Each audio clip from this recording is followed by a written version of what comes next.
Hello Internet, and welcome to my live reaction for Fire Force Chapter 264. When we last left our heroes, Arthur dashed off to go fight Dragon, leaving Yu and Vulcan behind.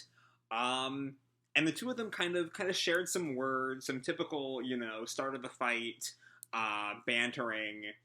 Bantering is a little light for what they were talking about, but still. And then the fight began. And opened with Arthur actually leaving a scratch on Dragon. Not a big scratch, and Dragon ended up blasting Arthur into the sky, and then Arthur kind of gathered the lightning from the thunder clouds, from the despair of the cataclysm, and, did a serious gash to Dragon's shoulder. And that's sort of where the chapter ended. So let's jump right on in to Chapter 264, He Who Transcends. On our picture here is a picture of a dragon, with the word dragon under it. A calamity of legend descends upon the world. And so we open with a sort of narration, with a blurb. How do things begin for the great dragon?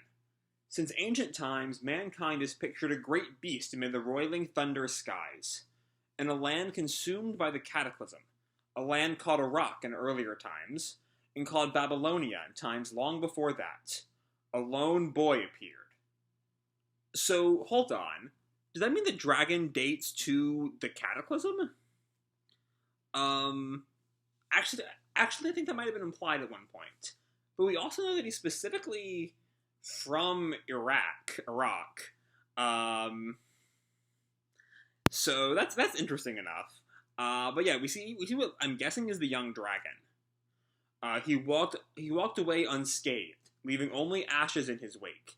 The people who viewed this boy as a walking disaster named him Dragon. And we see the young dragon, he even at that age, his hair is kind of pointed up to sort of give him the appearance of horns. I'm curious though, if that's an Adola thing.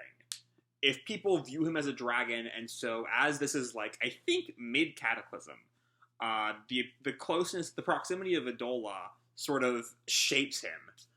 For years he walked, trampling everything before him. What little was left of the world was destroyed as he passed. What else could you call him but a disaster?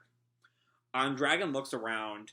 Interestingly enough, he looks a lot less like a dragon in his slightly older state. His hair is now kind of unkempt and very long, and he looks around, pathetic.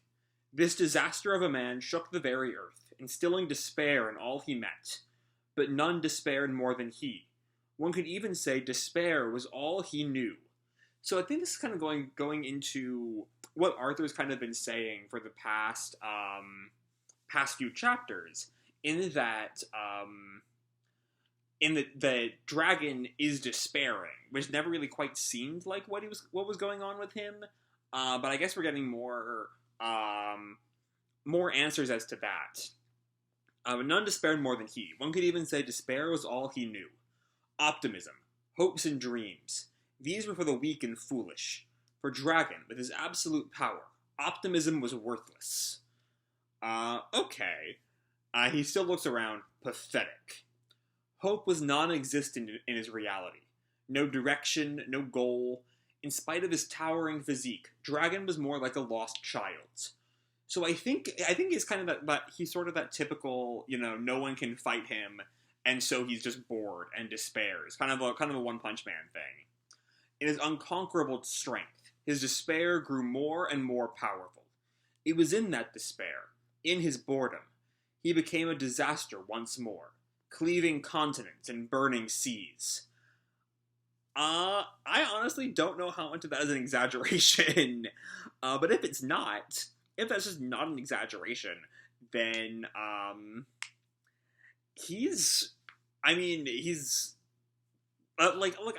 we all knew Dragon was powerful, but there's a difference between being, the strongest man alive and being able to cleave continents. So it just kind of gives a whole new level to just the force of Dragon.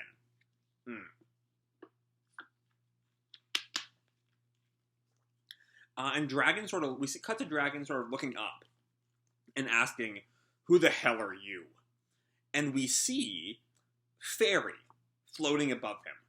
Disaster is no stranger to this world. Lightning splitteth the heavens, earth herself shaketh. In Eld 'twas imagined a beast lay at the heart of these troubles. They called it dragon. Is Eld? Eld is just like an old timey word, right? For I'm guessing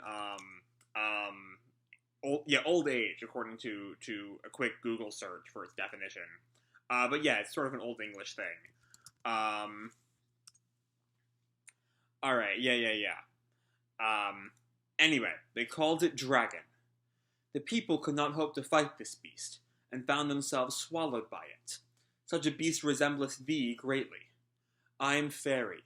200 years from now, in an eastern realm, a great cataclysm shall begin anew, and for that thy despair is needed. Thou livest with no purpose. Doth it not bore thee? Well, come with me, great dragon. Travel to Tokyo with me, and there we shall lay waste to this world and all in it. Okay, so we're sort of seeing the moment that... So Dragon was not... That's actually kind of interesting, though, because Dragon was not like an instrument of the Cataclysm. He was just kind of there. Just destroying things for the hell of it. Which kind of begs the question, where does he come from? Because he's not, some kind of evangelist-touched superhuman. He's just a really powerful dude. Like, absurdly powerful. And is apparently already a pyrokinetic during the Cataclysm? So I guess, I don't think we knew, like, I thought that pyrokinesis came about after the Cataclysm. But I guess not? I don't know. Anyway, though he despaired, he found purpose. And, Fairy looks at him, tiny insect. But now... And we cut to the present, as Dragon is just laughing. Gah-ha-ha-ha, gah-ha-ha, at, like, the cut in his body. In the violet flash that pierced his body, he saw a thin glint of light. And Dragon yells at Arthur, "You even drew blood! It's gushing like magma! Boy! No! Arthur!" He uses Arthur's name there, very deliberately. "Well done! You're not a pushover. Now we can really get this fight started. This is my first actual fight. How about we make some thunder? And I mean real thunder." And the narration continues as Arthur looks at Dragon. The violet flash trembled. And Dragon just, like, body slams Arthur. Arthur goes, like, skipping across the clouds, and he finally kind of catches himself above the clouds. And then he just sort of floats there. I think sort of like using the electricity to, like, hold himself aloft. And Dragon looms over Arthur. I honestly really love that panel. Like, Dragon looks small, but he's still just, like, imposing over Arthur. It's a really cool panel there. And Dragon sort of, starts up his flame breath again. And Arthur readies his blade. A ray of heat lands from the great dragon's mouth, and Dragon shoots. But the violet flash met it with a blinding slash. I don't know if that's meant to rhyme like that in the Japanese, but that's some good translation work right there. That's just a really fun line to read. Anyway, Arthur sort of deflects part of the ray with his sword. The shock split the heavens and rent the earth. And we see, as Arthur is kind of deflected this blast, it comes down to Tokyo, near where Vulcan and you are, and Vulcan looks up. They're in the sky. The violet flash charged, and the great dragon responded in kind. And Arthur runs at Dragon, and Dragon kind of blocks with his fists. And Dragon, as they're, like, right next to each other, Dragon taunts at Arthur, "This is the first time I've ever raised these arms for any reason other than to destroy."